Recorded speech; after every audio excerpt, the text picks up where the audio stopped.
नमस्कार, मैं हूं सौरभ शुक्ला और आप देख रहे हैं न्यूज़ 18।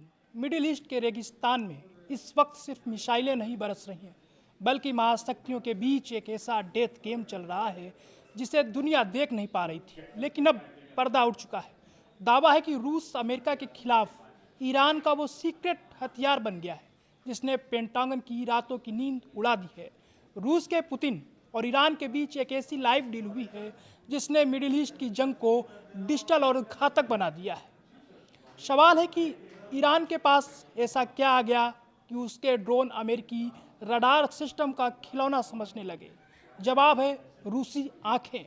द वाशिंगटन पोस्ट की एक सनसनीखेज रिपोर्ट में खुलासा हुआ है कि रूस अपने एडवांस सैटेलाइट्स के जरिए ईरान को अमेरिकी जंगी जहाज़ों और फाइटर जेट्स की रियल टाइम लोकेशन दे रहा है। यानी समंदर की लहरों पर अमेरिकी जहाज़ कहाँ हैं और आसमान में रडार कहाँ तैनात हैं, इसकी पल पल की जानकारी तेहरान को मिल रही है। हाल ही में कुवैत में अमेरिकी सैनिकों की मौत और सऊदी अरब में CIA स्टेशन पर हुआ हमला ये कोई इत्तेफाक नहीं था, बल्कि रूसी डेटा का वो सटीक वार है जिसे अमेरिका भाप नहीं पाया। दुनिया सोच रही थी कि खमनेई के बाद ईरान कमज़ोर पड़ेगा, लेकिन हुआ इसके उलट। एक्सपर्ट्स कह रहे हैं कि पुतिन अब अमेरिका से अपना पुराना बदला ले रहे हैं।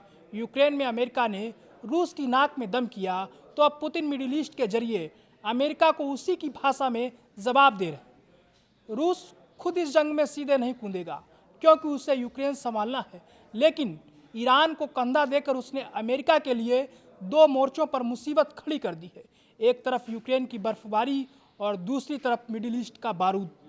व्हाइट हाउस अब दो पार्टों के बीच पिस रहा है और इस खेल के बीच एक और बड़ी खबर निकलकर आई है।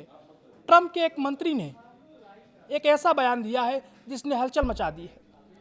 अमेरिका अब मान चुका है कि चीन वाली गलती इंडिया के साथ नहीं दोहरानी है। यानी अमेरिका अब भारत की बढ़ती ताकत से डरा भी है और उसे खोने से घबरा भी रहा है।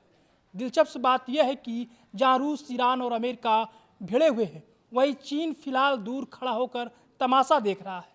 तो क्या ये मान लिया जाए कि मिडिल ईस्ट की ये जंग अब ईरान बनाम इजराइल नहीं, बल्कि पुतिन बनाम अमेरिका बन चुकी है? अगर रूस के सैटेलाइट इसी तरह ईरान को लोकेशन देते रहे तो क्या अमेरिका अपने ठिकानों को बचा पाएगा?